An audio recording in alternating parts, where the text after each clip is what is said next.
Hello everyone, it's Annie here, and I am so happy to welcome you back to another session at the QA Online Academy. Before we dive into today's topic, make sure you've spent some time reviewing our previous lesson on if statements. That foundation is essential for what we're about to build. Today we are mastering the else keyword. It's the ultimate catch-all that makes your automation scripts much more resilient and intelligent by handling every possible scenario. The else keyword catches anything which isn't caught by the preceding conditions. It executes when the if and any elif conditions evaluate to false.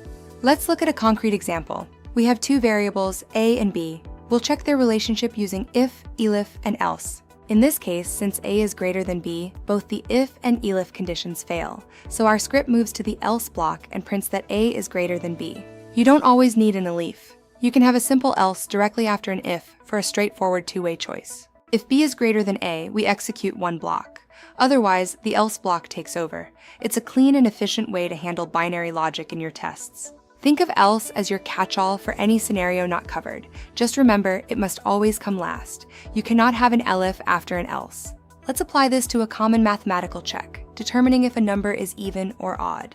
We use the modulo operator. If the remainder is 0, it's even. In all other cases, our else block, the number is odd. Simple and effective.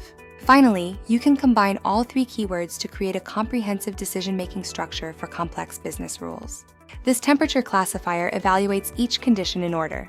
Since 22 is greater than 20, it prints warm and skips the rest of the chain. Now I have a challenge for you. I want you to apply what you've learned to a new scenario in PyCharm. Open PyCharm on your computer. Create a script that checks a student's score. Print A for 90 and above, B for 80 and above, and C for everything else.